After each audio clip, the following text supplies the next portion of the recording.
So, hot take here. I don't think Billy gave a shit about Tunstall. No. I think Tunstall was just his excuse to have a gang and kill people. Like, what about John, guys? Come on, we got to do this for John. And how many people did I kill? Remember when we first met John McClane? Argyle picked him up from the plane and took him down the Nakatomi Tower at the Christmas party. And the terrorists were overzealous, but it was sweet when they killed Ellis. And with a little help from Alan, John McClane kicked ass. Welcome back to Shat the Movies, the podcast where we answer the question, were the movies we loved when we were growing up really that good? Have you ever caught yourself thinking, why don't they make movies like they used to? Can you still remember spending your Friday night searching for the perfect movie rental at Blockbuster Video? Do you know what Blockbuster Video is? If you answered yes, then this is the podcast for you. I am one of your hosts, Gene Lyons, and alongside me are my co-hosts, Ashley Schlafly. Hi, y'all. And Big D, Dick Ebert. Good evening. And each week we take a look back in time and decide if our favorite films still hold up. The movies we cover are chosen by you, the listeners, who generously commission the films you love. If you'd like to see the movies we have covered or will cover, or want to choose one for yourself, please visit shatthemovies.com and have a look around. At the end of each podcast, we'll provide you, the audience, with the number of wipes each movie would take to get off your respective butts. So thank you for listening. And if you have not already, hit that subscribe button and share with a friend. It's how we help the podcast grow. Additionally, please subscribe to our sister podcast, Shat on TV, where we review TV series such as Westworld, Taboo, American Gods, Game of Thrones, True Detective, Watchmen, and we currently are in the midst of doing Lovecraft Country. You can find all that information and past episodes at shatontv.com. Finally, our newest feature is a way to hang out with us all week long live on Twitch. Just follow and subscribe to our Twitch channel, shatthemovies.com/Twitch, where we play video games, we host watch parties, and then we end each week with a Shappy Hour cocktail party, and we'd love to have a drink with you. Again, that schedule is at shatthemovies.com/Twitch. Now, all that being said, Big D, what movie are we reviewing tonight? So in the 4 years that we've been doing the podcast, we've done, a vast variety of different films, different genres, different types. There are a few, though, genres that I think are far underserved. I think we've only done one animated movie. We did Toy Story, right? Who Framed Roger Rabbit? Ooh, And Nightmare Before Christmas. But that's kind of like stop motion claymation. Okay, well, we'll put it in the same bucket. And we also did one foreign film, City of Lost Children. And the other category is Westerns. We've only done one other Western, which was Tombstone, and I think we did it early on. So it was a pleasant surprise when one of our listeners, Patrick A., said, I really think you guys need to do this. And he requested the 1988 American Western film, Young Guns. So Patrick wrote in, and this is what he had to say. Yo, dudes. My name is Patrick, and my fucking God, is this only the beginning of movies I commissioned for you guys to watch? Being born in 1994 to the back end of 4 other siblings, I grew up on tons of 80s and 90s culture, which still shapes my movie, music, and clothing styles today. Found this podcast and realized how fucking wild it is that you've never reviewed Young Guns. Hot 80s film and a mix of 80s metal with a new take on the 1800s outlaw scene. It's a grossly entertaining film, and I cannot wait to hear you ballin' motherfuckers rip it to shreds. I'll definitely be sending more commissions as time goes on, but until then, Regulators, rock out. Patrick, thank you for... Oh, shit. He brought up the music. Mm-hmm. His property. We're damn good, too. I feel young again, Big D. Okay, sorry. No. But Patrick, thank you so much for making me feel cool in my old age. Because I'm like, holy shit, this kid was born in 1994 and is listening to me. I'm relevant. I thought it was just old people listening. Well, Young Guns is a 1988 Western directed by Christopher Kane. The film is the first to be produced by Morgan Creek Productions and stars Emilio Estevez, Kiefer Sutherland, Lou Diamond Phillips, Charlie Sheen, Dermot Mulroney, Terry O'Quinn, and Jack Palance. The film is a retelling of the adventures of Billy the Kid during the Lincoln County War, which took place in New Mexico during 1877 to 1878. It was filmed in and around New Mexico, and historian Paul Hutton called Young Guns the most historically accurate of all prior Billy the Kid films. It opened number 1 at the box office, eventually earning $45 million from a measly $11 million budget. A sequel, Young Guns 2, was released just 2 years later in 1990. So Big D and Ash, we always ask your memories and how you remember the film that we're reviewing. Big D, where were you when you first saw Young Guns? So this came out in the middle of August. So it was just a couple days shy of my 15th birthday, but I do not remember at all where I saw it the first time. Because in the 80s, there was like a whole string of Westerns. There was like Pale Rider, there was this, Three Amigos, if you want to put that into that category. There was Silverado, and just they never spoke to me. I don't remember why, but this was a little bit different. This was like the young actors, like the Brat Pack, the hot young dudes, the stars of Hollywood that were going to create this Western. So there was a big buzz around it, and I remember that. But I used to think when people talk about Young Guns, I was like, oh, that Bon Jovi song kicks ass. Boy, was I wrong. That is Young Guns Part 2. And I thought that this movie would have like a modern vibe. Like it was going to have a rock soundtrack.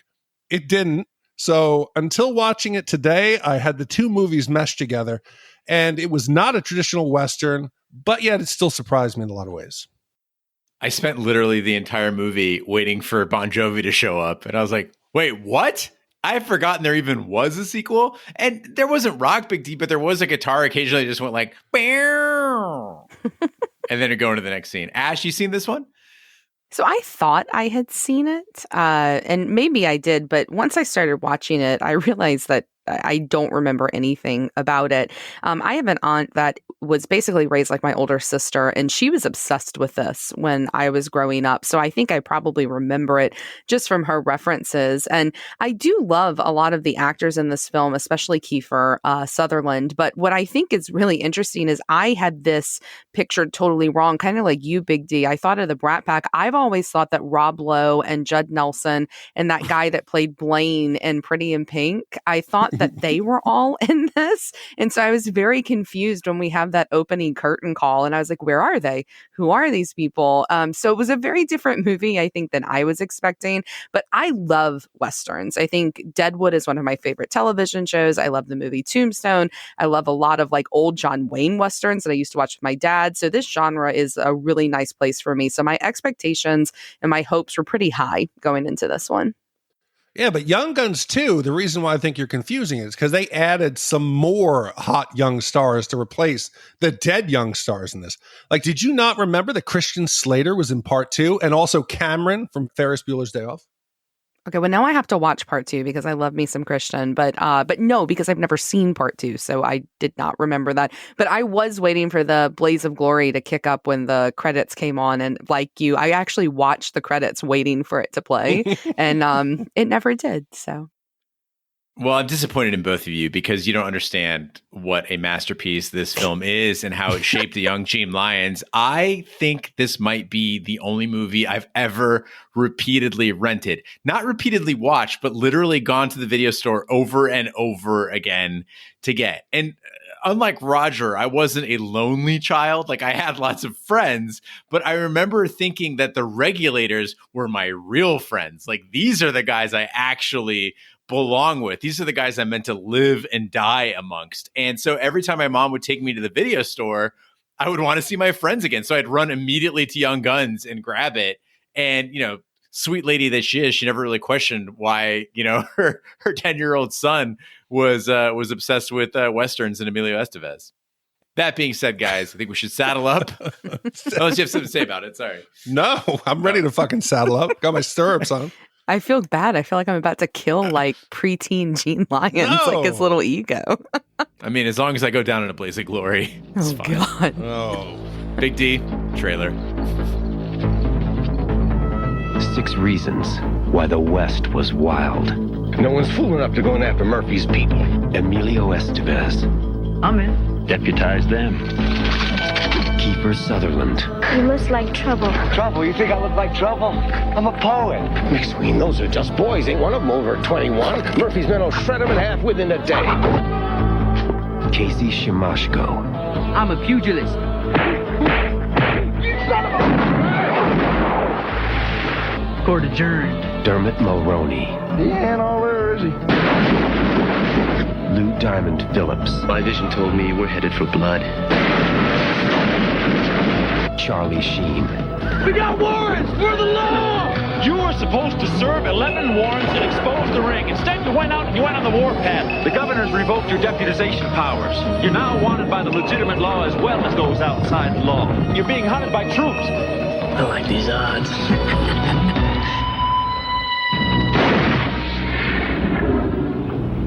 Young Guns. John Tunstall, an educated Englishman in New Mexico, hires wayward young gunmen to live and work on his ranch as he competes with a well-connected Irishman named Lawrence Murphy. Tensions escalate between the two camps, resulting in the murder of Tunstall. Tunstall's hires Billy, Doc Scurlock, Jose Chavez, Richard M. Dick Brewer, Dirty Steve Stevens, and Charlie Bowdry consult their lawyer friend Alexander McSween, who manages to get them deputized and given warrants for the arrest of Murphy's murderous henchmen. So the 80s were a weird time. There was great things about 80s movies, but some weird parts about them too. And only in the 80s, I feel like, would you get away with the opening of this film. It's super stylized. It's that grainy black and white. And then each character like introduces themselves like it's like a TV show. Yeah. I actually laughed and then got really nervous because I knew, Gene, how much you liked this movie. And I was like, oh, fuck, this is going to be the first time we really don't agree. And I just imagine those days of filming, like it had to be really strange that, the director, like, lift your hat, show your gun, wink at the camera. I mean, it was ridiculous. Ridiculous. Oh, but come on. You know that this Western wasn't aimed at the traditional audience. They wanted the young audience to come out. And you got to make a Western sexy, right? So we assumed that everybody saw the fucking poster, right? We got the lineup. You saw every piece of advertisement had them with their hair done. They looked good. But spoiler alert, how the fuck now I know who's in the gang? Like there's no mystery. Why don't you unravel it? Let me know how these guys meet instead of doing the lineup. Because then I'm like, oh, fuck, okay. That's the Regulators. But if somebody asked me what's Young Guns about or paid us money to tell them, I'd be like, watch that opening part. That's the movie. These guys are winking at the camera. They're mugging. They're like showing off their guns, as Ash said. And it's telling you what this movie is. This is not a historical Western. This is basically what if teens from the 80s quantum leaped into the bodies of legendary New Mexico gunslingers. And I think that's why the characters are so relatable. They're not 1800s men. They're boys of the 80s. And so I get them.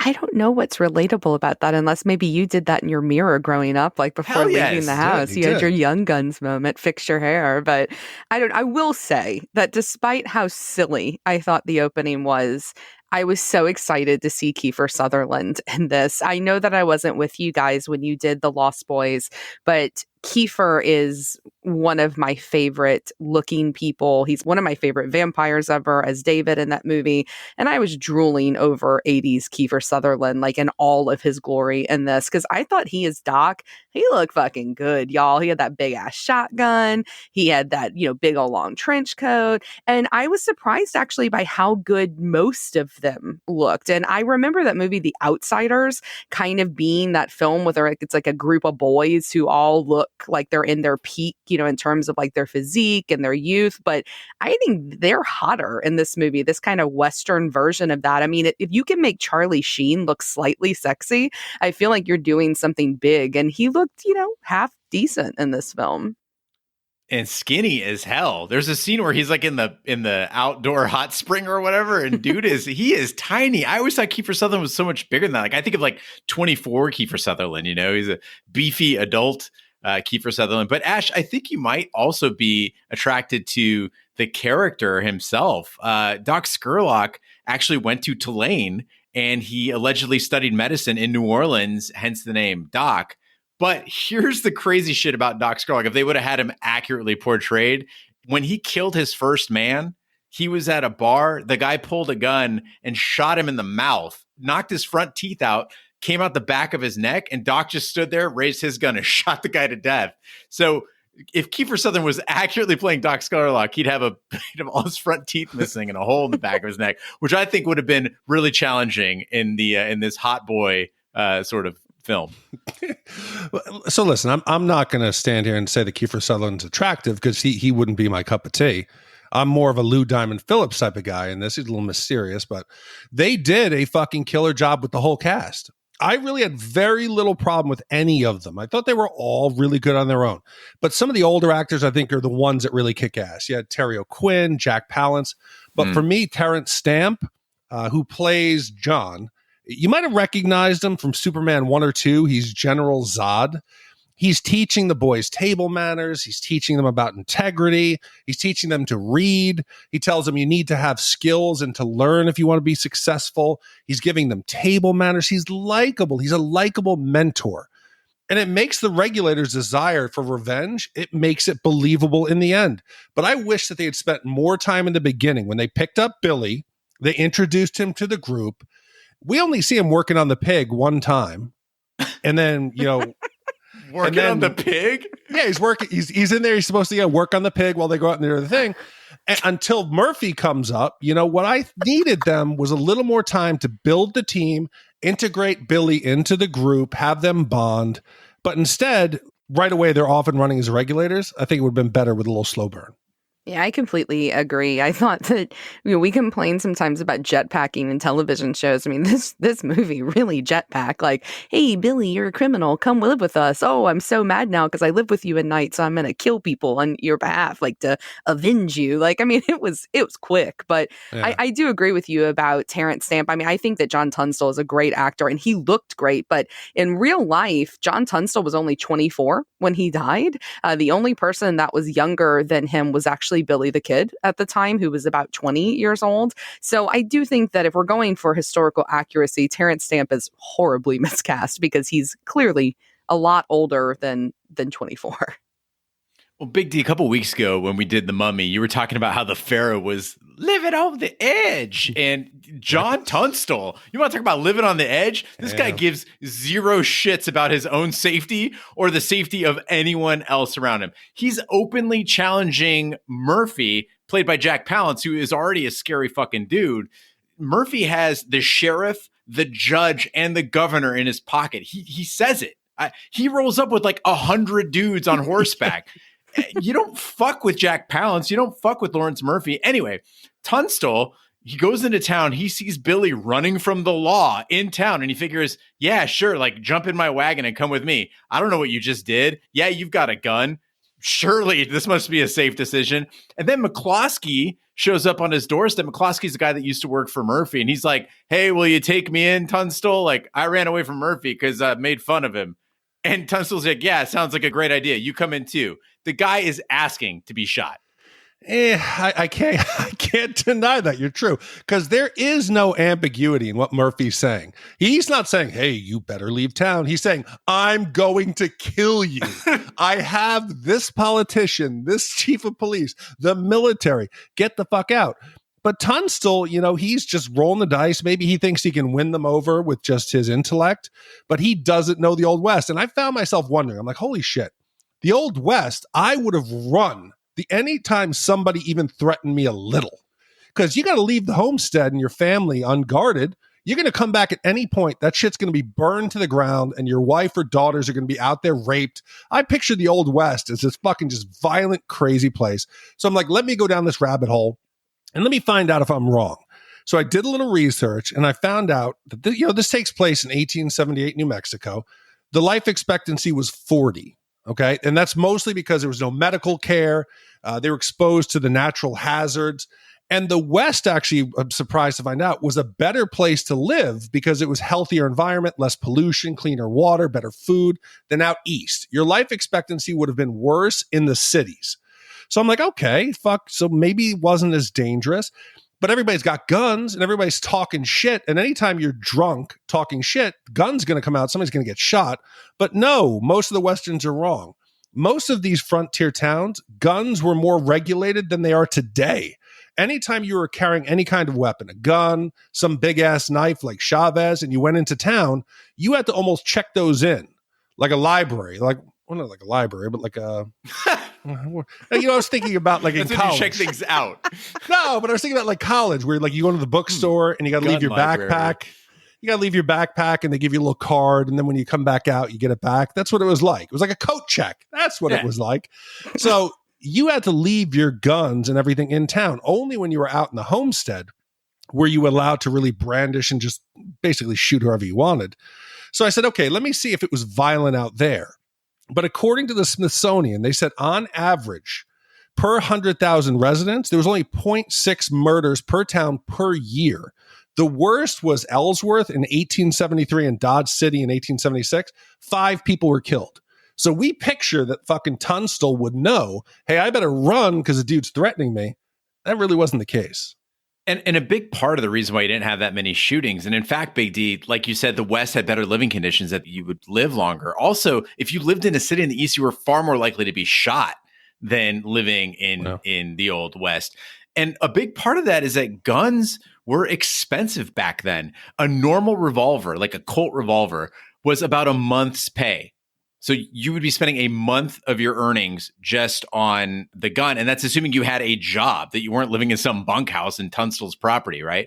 And then you typically would care for your gun and then you would pass it down in the family. It's like a car, you know? If Tunstall is trying to tame Billy and educate him and make him a peaceful, respectable man, maybe buying Billy the Kid a second gun when you took him into town is not the best idea. The Regulators in this movie are armed to the teeth. Everybody's got 1, 2, sometimes 3 guns plus knives. And that's because these guys were a legit gang in real life, right? They're not being they're like boys here. They're like Peter Pan's Lost Boys. No. This was a legitimate international gang. But we don't need that in this movie, right? You don't want to let the facts get in the way of a good time.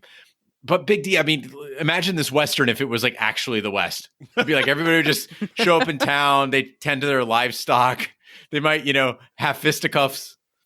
Yeah, the pugilist would fight, and then Alex would spend like half the movie in court hearings trying to get them to actually litigate the government contracts for beef. Yeah, it wouldn't be as fun. As Young Guns 3. Yeah, Young Guns 3, litigation.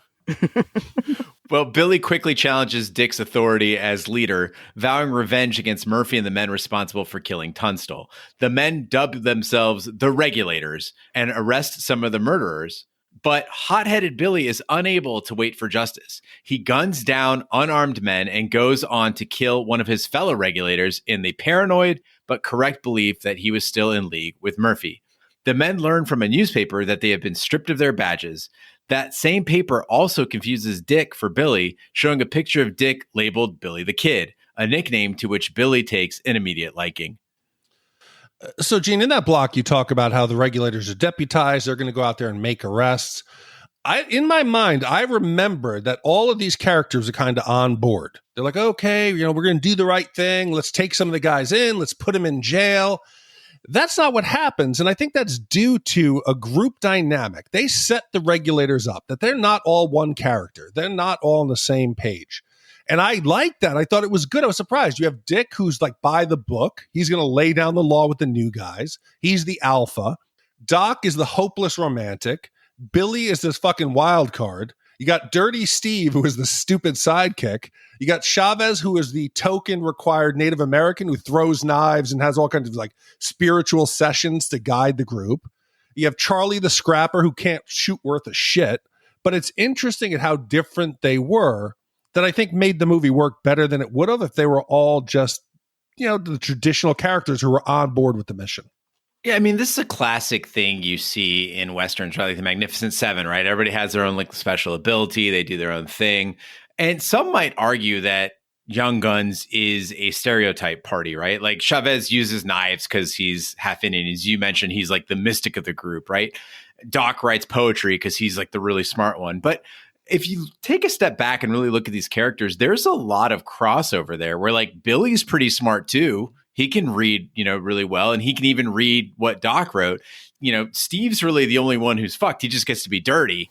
But that's, other people are kind of dirty at times. We can certainly have archetypes without them being stereotypes. And yeah, I will say that this movie gets a little shatty in the way that it treats certain races.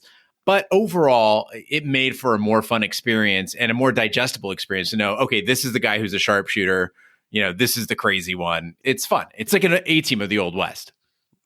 Yeah, but you called him a wild card, Big D. I think it's a lot more than that. I mean, Billy's a fucking asshole. Like, he is not a good guy. And this is one of the part of the movies that I just didn't get at all. Like, why would anybody follow this dude? Why would anybody be associated with him? I think you can see from a mile away that this guy's a loose cannon and you're going to get fucking killed if you stay with him. As soon as he shot the guy who had his dick out peeing in the outhouse, like, that's it. I would have been absolutely gone. I would have just left him there. And I think that's a big problem in it is I get this whole idea of like this Western style of revenge and all that, but it isn't about getting revenge. I mean, he's a straight liability. See, and this is where my beginning of the movie, where I said you needed to build and establish that bond, was needed. Have Billy turn out he is the smart one. He's just playing dumb. He helps the other guys learn to read. They really bond over some experiences. Without that, it doesn't seem believable to me. Billy's not only fucking reckless, it's obvious he's out for his own glory. He's reading all the press clippings. He's talking about himself in third person. It's obvious that he is just out there and he's going to put everyone at risk and he doesn't give a shit about them. They should have walked away. And if you'd built some time building that chemistry in the first half, you'd believe that the regulators would stay with him. They're buddies, they're pals. But instead, it doesn't make any sense because he's going to get them fucking killed. I think we all have that friend, though. Like, I like that they made Billy this way, that he's not like some hero, that he's not some born leader. He's that crazy friend that you can't help but keep. And I understand this. I think King B is like my Billy the Kid, where he's like, he's got a crazy fucking idea. It's a bad idea, but there's a part of you. There's a little part of you that Wild West in you, right? That young gun in you. It's like, I kind of want to do it, though. And he's appealing to that part of each of these characters. I don't think they're in it because of loyalty to Billy. I don't think they see him as a good leader. He's appealing to that young, wild part of them that just wants to fuck shit up. Yeah, and I almost started to read more into the characters. Like, because I said Dick was like by the book. He is the lay down the law guy. When he sends Billy in there and Billy's giggling and Billy's got that smile on his face, I knew he was going to kill the dude. All the regulators knew he was going to kill the dude. So I was like, okay, maybe is Dick kind of encouraging this? But no, it's not. And it makes sense that you said historically they really were bad guys. And there are some things in the movie that I needed more background on. I didn't need to know the history of the gangs, but you got Doc tells Yen when she says, I'm not clean. I'm not good for a young boy. He says, I used to ride with the Dirty Underwear Gang out of Liberty, Missouri. What kind of outfit was this? How do you earn your nickname? Was it that they were the Dirty Underwear Gang, or do you think they instilled fear in people that made them soil themselves? Gene, in your research, did you learn about the Dirty Underwear Gang? So amazingly, a lot of people on Reddit were asking about the Dirty Underwear Gang, but it doesn't have any like historical basis that I could find. Doc's like list of crimes as he went out west really was mainly that he shot the guy that shot him. And then he did rob a bank. He robbed one bank in his entire life. And it was to get the money and get a horse and get a rifle and get out of town and head west. So from what I can tell, Doc was pretty much on the straight and narrow other than his work with the regulators. Well, and I read that he moved out east and was like this like upstanding citizen until the day he died, like that people really respected him. So I don't know, but it's Missouri, not Missouri. I enjoyed that pronunciation. But I will say, so Gene, when you and I were talking about this movie, you said that there were two scenes. You talked about when Emilio sees himself as Billy the Kid for the first time, and then you talked about a drug scene where Kiefer Sutherland was going to speak in slow motion, and I was waiting for it, and then it comes. And so this is our second movie in as many weeks that features a tripping scene with the actors in the movie. And I'll say that compared to what we reviewed last week with Leaving Las Vegas, this is clearly a lot milder of a trip. But I have to tell you, Big D, I remember the rules that you gave us last week about how you only trip with people that you get along with. And clearly they have violated this rule here, because you've got this asshole, Dirty Steve, who's shooting his gun and, basically causing his horse to go deaf by firing it right next to its ear. You've got Diamond Phillips doing whatever he's doing. I mean, he looked fantastic while he was doing doing it, but I don't know what he was doing. Billy's putting weird weeds in his hat. And, you got the other one throwing up, which would have been me probably if we were all tripping together. And then you have Kiefer, who's doing the slow motion poetry. And it's strange because it sounds a lot like this guy that talks on my anti-anxiety app that I use to go to sleep at night. Like, that's all I could picture. But I don't know if I buy this as a peyote thing. I've never done peyote.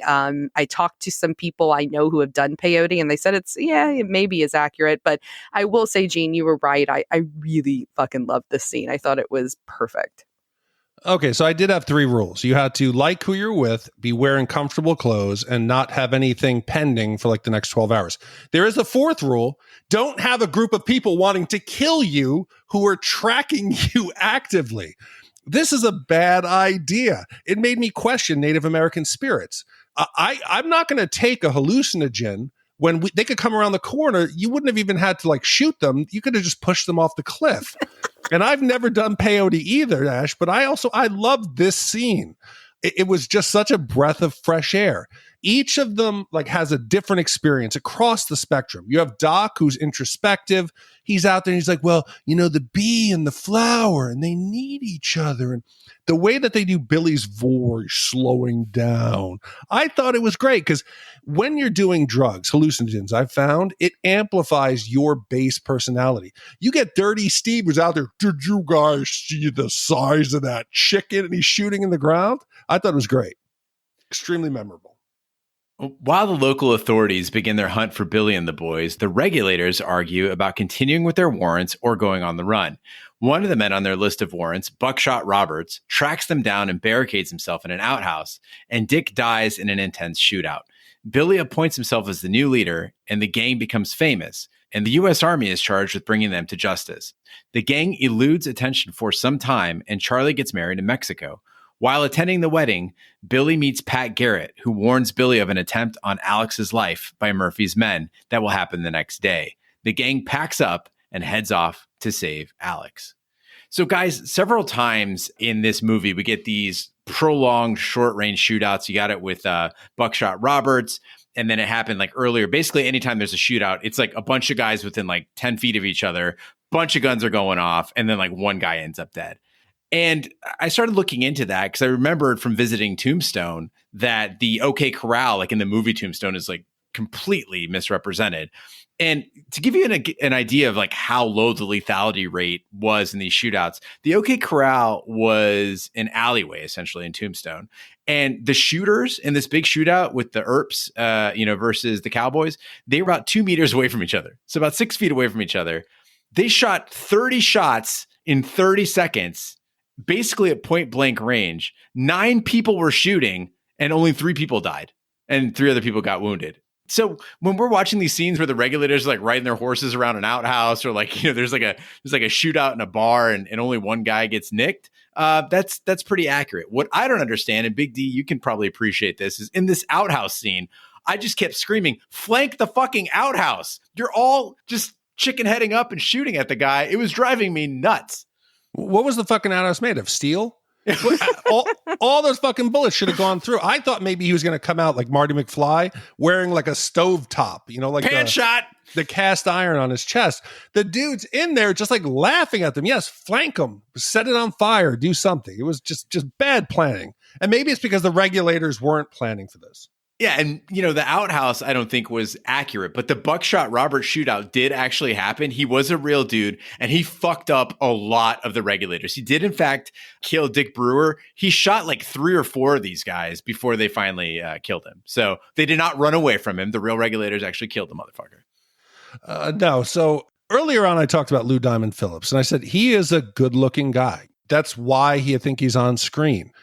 When he tries to carry some of the heavy moments, some of the, the really dramatic dialogue where we're supposed to feel and care about him and understand, to me, it was laughable. I felt like it was like local theater. He's giving that monologue about what happened to his family and the rest of the tribe at the Red Sand Creek Reservation.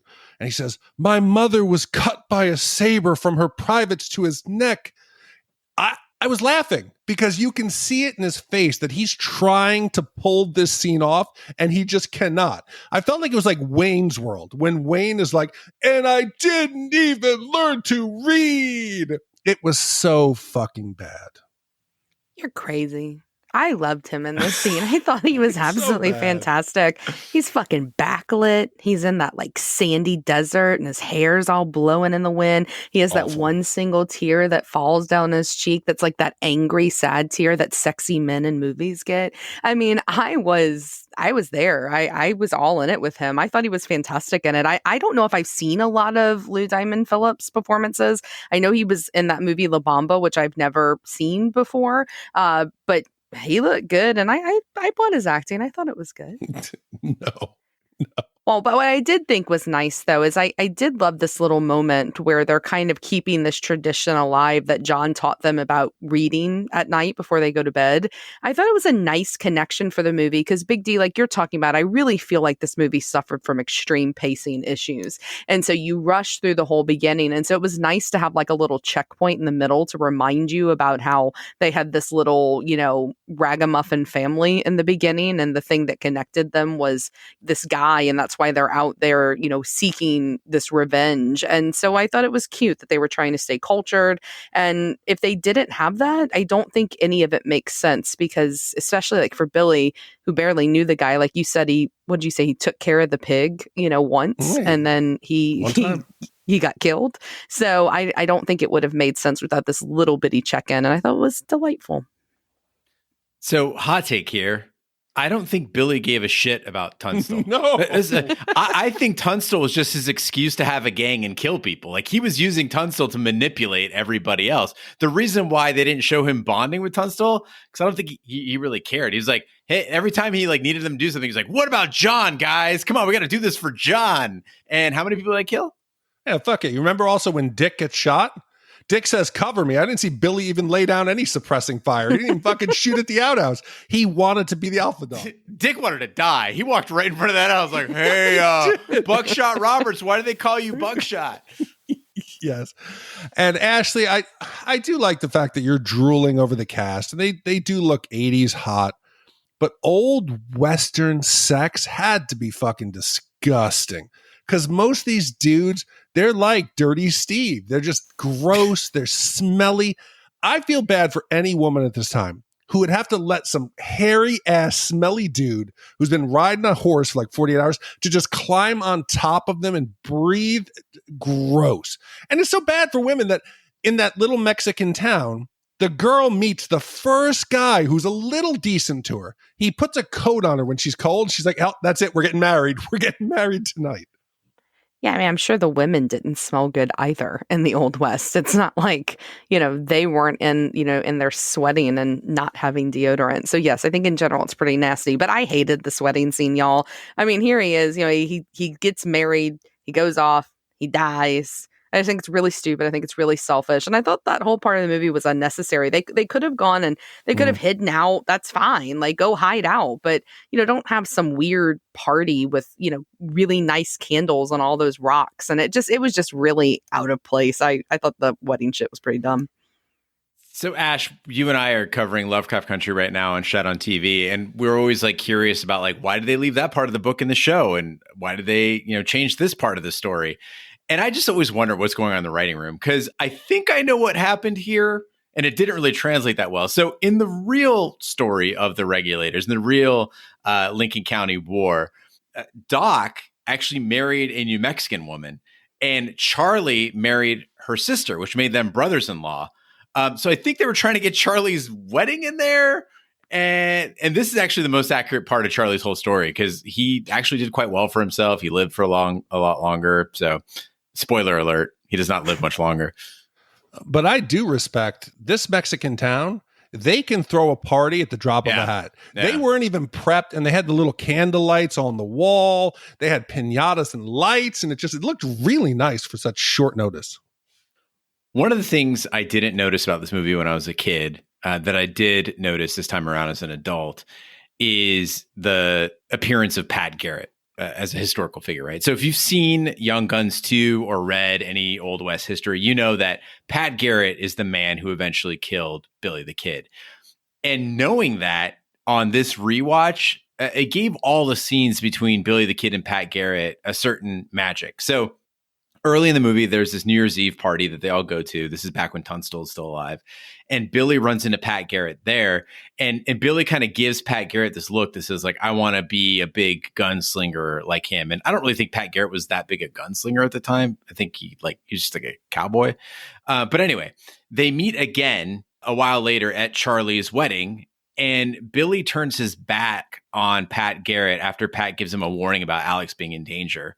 And Billy's like looking off, giving him a chance to basically shoot him in the back. And he says, "Are you my friend?"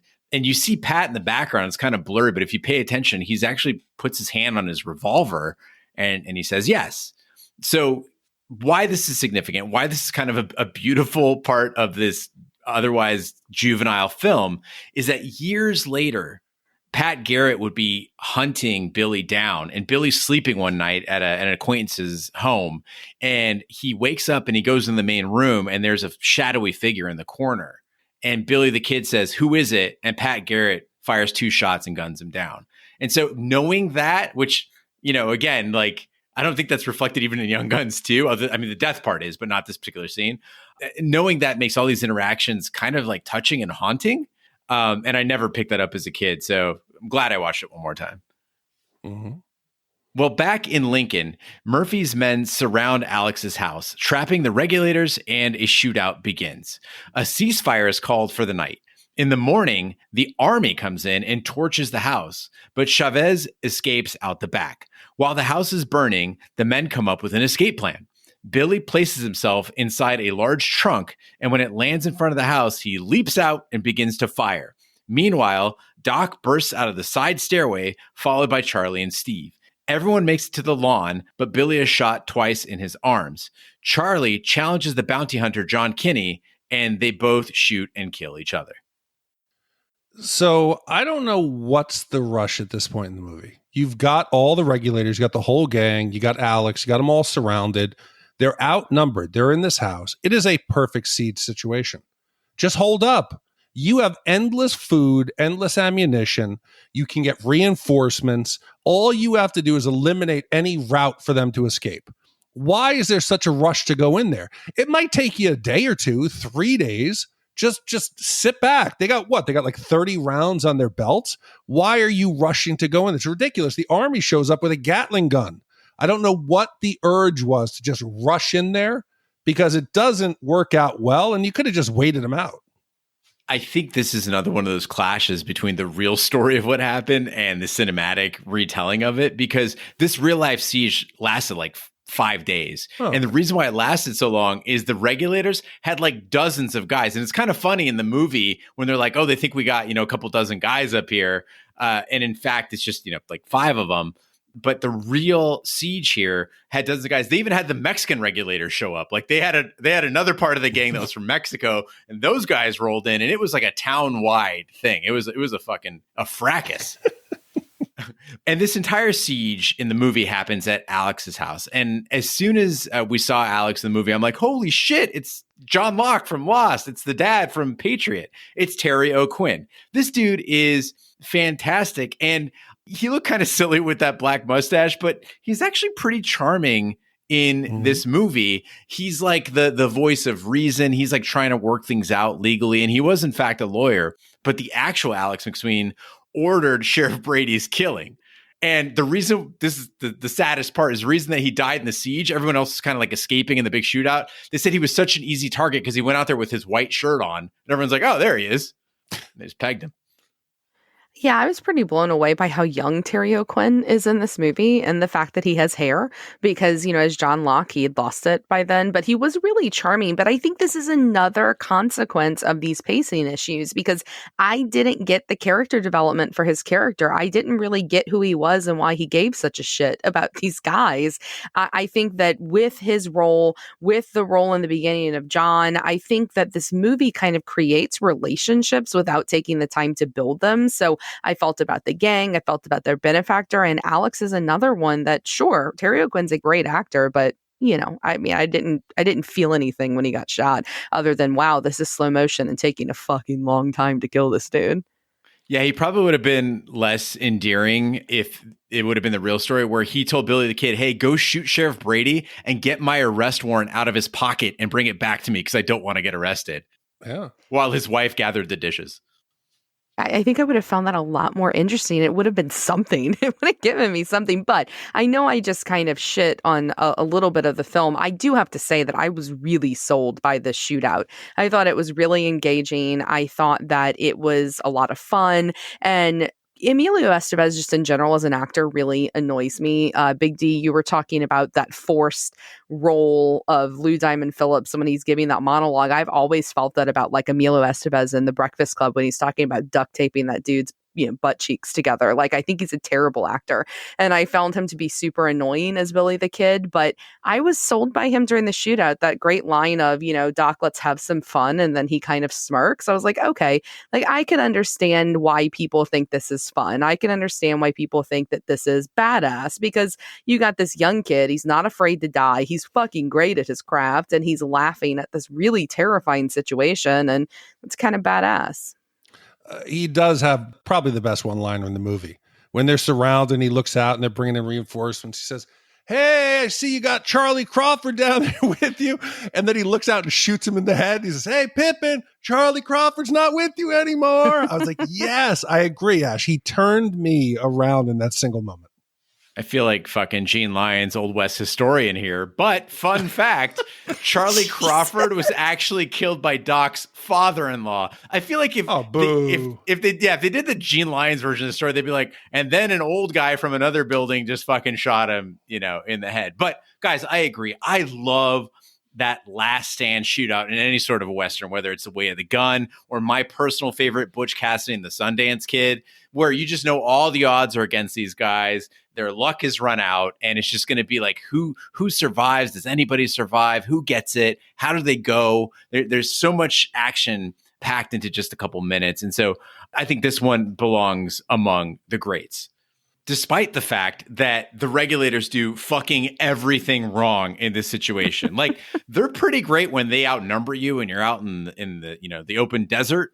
But these guys are terrible in a siege situation. So one of the things they do, and Big D, you're probably familiar with this, is called rabbiting. When you're in a situation where you're taking cover and then firing back at people, you never poke your head out from the same place you poked it out last time. They already have their gun pointed there. So let's imagine you're in a shootout and there's a wall, okay? And you duck behind that wall. You need to move at least like 4 or 5 feet away from where you were because that's the last place they saw you. They're going to look. Billy the Kid and Charlie, they just keep poking their heads out the same spot in the window. You're going to catch a bullet. Then they're looking out the windows with their guns. And they see guys walk up with torches and they're like, oh, they're setting the house on fire. I don't know, fucking shoot them maybe? Charlie doesn't even aim his rifle. No, and you got to realize at this point, you're not going to outshoot them. You're not going to shoot your way out. There's no way you're going to kill them all. And you're on limited ammo. And they're just shooting. They're playing games. They're having fun. They're just shooting. You have to conserve ammo and you have to plan your escape. You're not going to fight your way out. The cover of darkness, I thought, okay, they're going to be planning something to get out of here at night. Yes. No, they're all upstairs snoring and sleeping. If I'm sitting outside and I'm any of the guys, I'm like, dude, I think they're all asleep up there. Let's just go in and check. It's because they were sleeping so well because they were so confident in their plan to throw their best sharpshooter off the roof in a hard-ass trunk. I mean, y'all, I laughed out loud when that thing, it doesn't take one hit, it takes 3. It goes boom, boom, boom onto the ground. And then Emilio pops out. And I mean, I couldn't help but picture like little Emilio Estevez with his little guns out, tucking his head between his knees to, basically survive some of the impact. And then, boom, he's out and he's shooting people. I mean, y'all, come on. Gene, you can't tell me that wasn't a little dumb. No, and I know Gene's going to come in with the real world history, so I'm going to say this first. No human being should have thought this was a good idea.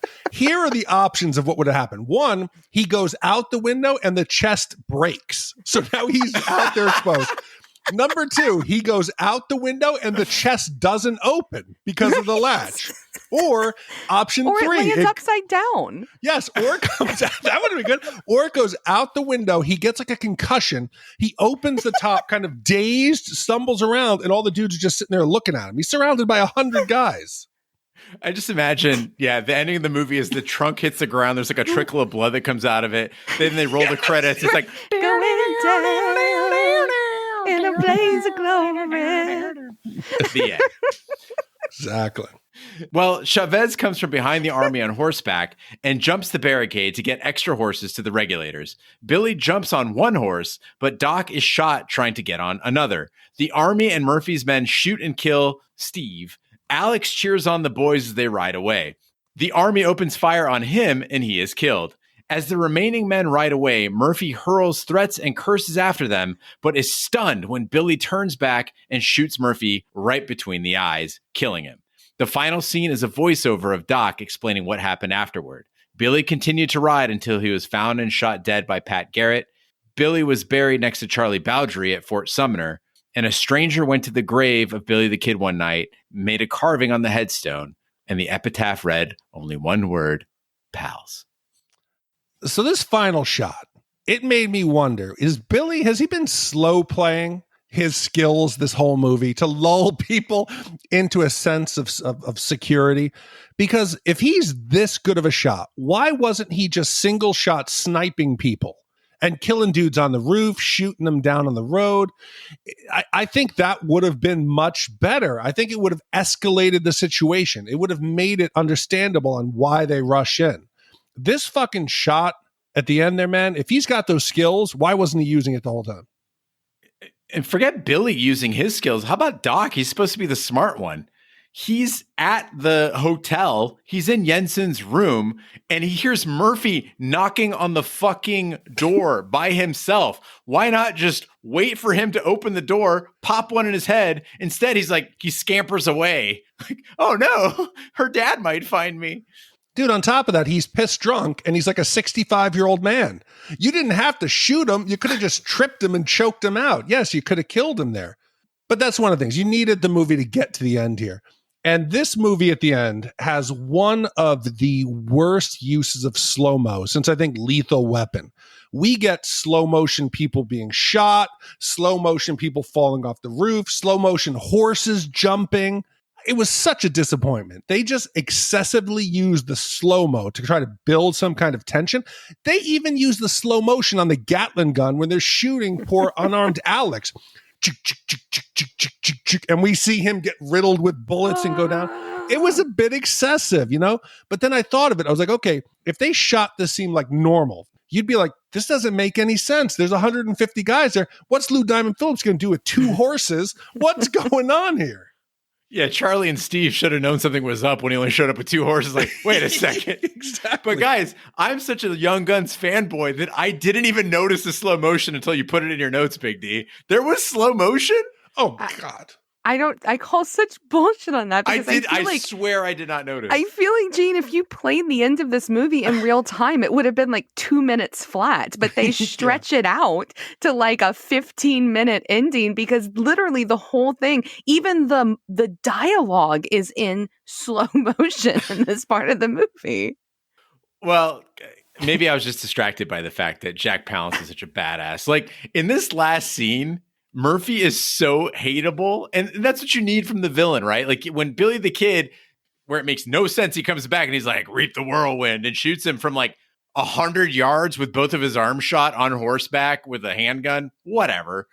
I was like, yeah, fuck yeah, kill him, because Jack Palance is making himself so hateable. When Jensen's running away from him, he's literally yelling, China, China. He's like spitting his lines out. He just hates everybody. He's got that old angry face and that fucking crusty mustache. He's just perfect for this movie. Oh, but again, he deserved to die. What is he doing anywhere near the shootout? This old man, and he's out there blowing up his own spot. He's telling the military, the colonel, like, what are you doing here? Get out of here. So everyone knows this guy's now in the bag. He's now exposing himself to gunfire. His ass should have been up in some fucking hotel room far, far away. So fun Old West fact. The reason why Murphy was doing all that shit is that the military was there to apprehend the Regulators and there might not have, and they would have had to go to trial, and he didn't want a trial. So the whole reason he was there to make sure they die. That's a fact. That's an Old West fact. So he had to be 10 feet in front of the front door? Yes. He had to be that close? China. Well, to go back to the slow motion, as annoying as it was, I usually hate when people scream things in slow motion, like, no, or something like that, and then they die. But I really liked the Regulators, as, Lou Diamond Phillips is, riding with his 2 horses, which is ridiculous because I feel like they just going to whip the little Gatling gun around and then killed him in slow motion like they do Alex a few minutes later. But it works when he comes over with the horses and his hair's blowing in the wind. And I feel like I've talked about his hair a lot in this podcast. I apologize. But, he's got the 2 horses and he rescues them. I mean, I found myself like, fuck yeah, like Big D. I had a fuck yeah moment, an Old West one. No, again, Chavez, shitty job of planning. The fuck are you going to do? What are you going to do with your 2 horses, right? Are you going to pick and choose? You're going to make people do rock, paper, scissors? What he should have done was gone out under cover of night, like he did, set the whole fucking town on fire. Have it be that all the gunmen now have to make a choice. Do I go try to put the town out, or do I stay here? That distraction would have caused the thinning out of all the gunmen. It would have distracted them. And then you could have brought in your 2 horses and picked the guys to get out. But instead, he runs out in the middle of daylight right down the street. Bad planning.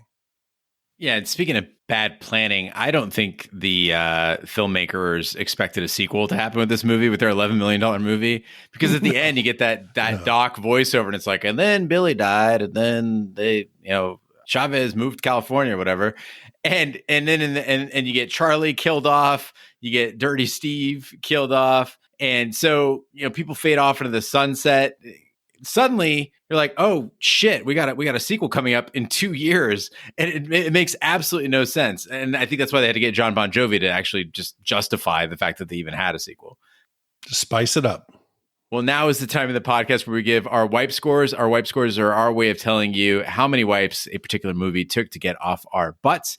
5 wipes is a filthy movie. It is Dirty Steve in the tub, plugging away. It is nasty Old West sex. And 0 wipes is Lou Diamond Phillips' hair just a blowing in the wind. Big D, We'll start with you. How many wipes do you give Young Guns? So first off, I'm going to say I was surprised. I was expecting Back to the Future Part 3, the town to look like that, and the outfits to look obviously kind of 80s representation of what the 1800s Old West would look like. But it wasn't that. It got off to a good, strong start. I think the sets were good. The actors were good. The casting was great. And I think the performances were better than I expected. But you get towards the end and it just kind of flames out. You mentioned the wedding was a kind of a bit of waste of time. The ending doesn't make much sense. It could have been a lot better. And I think that's why I'm disappointed. It's almost like they got to the end and they were like, okay, we got this great film. Do we make it historically accurate? How do we do that in a way that's rewarding to the audience? And I think that failed. So in the end, I feel kind of bad for it. I think it's a little worse than average. Okay. So I think it's a 2.75. I wouldn't watch it again, but it makes me almost want to watch part 2 even more because I know that is going to be, I think, a 4 wipe movie. But for me, this one could have been easily a 1.5, but they didn't quite stick the landing. So 2.75 is my final score. I think the Rotten Tomatoes score on the sequel is like 39%. Yes. But the Young Guns, the original, is like 41%. So drastic drop in quality there. Ash, how about you? Well, I talked at the beginning about how I love Westerns, and, Tombstone is one of my favorite Westerns, especially from this time period. And Tombstone, this movie, is not, unfortunately, and it's not Deadwood, which I think is a masterpiece, but that's okay. Those are high standards for Westerns, and I don't think this movie intended to be either. I don't think this was intending to be some highbrow film, and I like that about it. I do think it's pretty sanitized, and so it winds up being a pretty sanitized Western with some really hot guys and some fairly decent performances and one really in particular fun shootout. I personally like the supporting cast a lot more than I liked Billy the Kid. I think Kiefer and Lou Diamond were the standouts for me. But overall, I think it's a fun film. I don't think there's anything inherently wrong about it. Now, I don't find it to be as fun as The Mummy was a few weeks ago. I thought the pacing of that movie was significantly better and the performances were better in that movie. But this movie, it made me smile a couple of times. I only checked the time once during the wedding scene. And so it was fine. I wouldn't hate seeing it again. And so I think it's pretty average. So I'm going to give it the most average score I can of 2.5 wipes. So that's 2.75 wipes from Big D, 2.5 wipes from Ash. If you would have asked me before watching this movie again, how good it is, I would have said 1 wipe right off the top of my head. But I did watch it. It was a bit sobering at times. Ash, you mentioned Tombstone. I think Young Guns is almost as good as Tombstone. And I loved Tombstone. So that is high praise. But the movies are just different. So where Young Guns might have fumbled on its maturity, Tombstone goofed on overbuilding that stupid romance between Wyatt Earp and his mistress. And you certainly can't say that Tombstone was any more historically accurate. It was a historical bumblefuck. Like, it was terrible. Young Guns moved fast. It breathed when it needed to breathe. It had some great lines, mainly from Billy, like "There's many a slip betwixt the cup and the lip." And it gave us that infamous sample from Nate Dogg and Warren G's Regulate, which we should all be grateful for. So to me, it is not quite Tombstone, which I gave 1.5 wipes. This is a 1.75 wipe movie for me. Combining our 3 scores and making an average, it is 2.3 wipes repeating for Tombstone. And Gene with a score of 2.33 repeating, that now puts this in the 87 spot. It is slightly better than Casino and Ronin and slightly worse than True Romance and The Money Pit. And the only reason True Romance is that bad is because Roger gave it a fucking 4. So let's just, it's a little bit worse than Ronin and The Money Pit. Mm-hmm. I think that's fair. So. Yeah, Patrick, you and I are together on this one. And you know what? I think that there's nothing more that we could ask for from these people who have no knowledge of the Old West. 2.3 is fair. Well, Big D, now is the time in the podcast where we read our shout-outs. The shout-outs are our way of saying thank you to the listeners and visitors of the website, shatthemovies.com. If you'd like to get your name on the shout-outs, just go to shatthemovies.com, find the shout-out box, put your name in there. We tried to censor some of them. Lots of clever people this week. So our first one comes from Roger. The next one comes from Mike Oxley King. Haha. Kevin, I tune in to hear Big D's take on the movies Fitzgerald. Me too. Anyada Pizza Quick and Malexa Crossed. Mm-hmm. Hey, it's Enrico Palazzo. He shot the queen. Jebediah the Mind Invader. David looks like Roger won't get his hot shot stilly, a.k.a. Flavor Dave, and Hampton. Thanks, everybody, for your shout-outs. We also have a voicemail this week. If you'd like to get your voicemail in on the podcast, just call us at 914-719-SHAT. And this week's voicemail comes from Tom. Hello, Shatters. Since I hate to send emails on my phone, I am calling in to read the email that I would have sent you anyway. I was born in April of 1980, so I love many classic 1980s and 90s movies. I love to hear all of you guys every podcast because you all make me laugh every single time, if not many times, each podcast. I also love to hear all of your guest chatters as well. I found you guys in January of this year, and I have listened to all of your podcasts you have posted on YouTube. I would like to suggest a movie category, and that movie category is guilty pleasure horror movies / sci-fi movies. And the movies that should be up for vote in that category are Halloween 2, Sleepaway Camp, the original Evil Dead, Cujo, the Regulators, and Maximum Overdrive. Thank you all again for the many hours of laughter and enjoyment, and I hope you all do this for many years to come. I will now include my shout-out that I would like read sometime, and that is Tom, born April 25th, 1980. Thank you all again, and I hope you all have a wonderful day. Well, Tom, thank you for listening to everything we've done. And I'm a fellow spring of 1980 baby, so I think our tastes are aligned. That is a fucking awesome list, first of all, because I would love to do Cujo or Maximum Overdrive or Halloween 2 or the Langoliers. They're all fantastic. I don't even think the Langoliers is a guilty pleasure. I think it's a fantastic pleasure. So I say we put it up for a vote.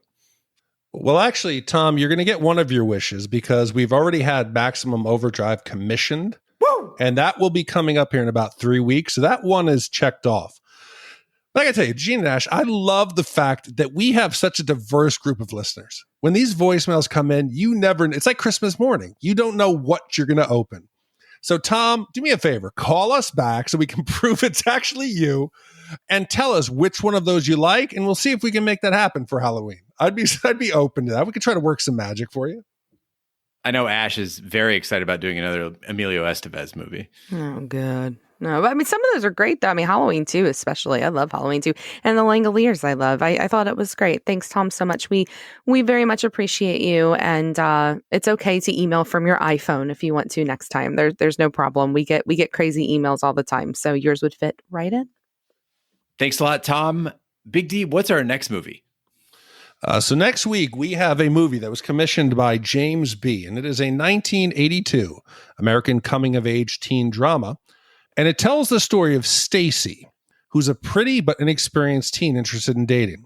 Given advice by her uninhibited friend Linda, Stacy gets trapped in a love triangle with a nice guy, Mark, and his more assured buddy, Mike. Meanwhile, Stacy's classmate, Jeff Spicoli, who lives for surfing and being stoned, faces off against Mr. Hand, a strict teacher who has no time for slacker antics. And again, it was commissioned by James B. It was released in August of 1982. And I think this is one of those 1980s must-review movies. So I'm excited. Well, thank you, James. Thank you, Patrick. And thank you, everyone who's commissioned films. We really, really, really do appreciate it. It means a lot to know that you care and that you're listening. That concludes this week's episode of Shat the Movies. Be sure to follow us on social media and share with a friend. We're on Facebook, Twitter, Snapchat, and Instagram at Shat the Movies. You can email us, host@shatthemovies.com. You can support the podcast by shopping our Amazon affiliate link, completing a free anonymous survey to help attract advertisers, buying our merch, or by commissioning your own movie. You can find information on all of that by visiting our website, shatthemovies.com. And by the way, guys, your survey completions are helping out. We're starting to get a few sniffs from advertisers, so keep them coming. Please go to shatthemovies.com and fill out that survey. It really, really does help. Also, you can check out our sister podcast, Shat on TV, where we review TV series such as Lovecraft Country, Westworld, True Detective, Taboo, American Gods, Game of Thrones, and Watchmen. Find that on our website, shatontv.com, where everywhere fine podcasts can be found, including iTunes, Google Play, Stitcher, and YouTube. Be sure to subscribe, and if you stop by iTunes, please leave a review, a kind review, preferably a 5-star review. That helps the podcast grow. On behalf of my co-hosts, Big D, Dick Ebert, Ashley Schlafly, and the King Bee, I'm Gene Lyons. Be sure to join us next week for the following movie. And as always, stay the fuck at home. Universal Pictures presents everything you always wanted to do in high school with everyone you always wanted to do it with. Hey, bud, let's party. They're the students of Ridgemont High. Brad Hamilton, the fast food king. I shall serve no fries before their time. It says 100% guaranteed, you moron. Mister, if you don't shut up, I'm going to kick 100% of your ass. Charles Jefferson, a man with a mission. Oh, gnarly. Linda Barrett, not exactly the girl next door. Awesome. Totally awesome. And Jeff surfs up Spicoli. People on moods should not drive.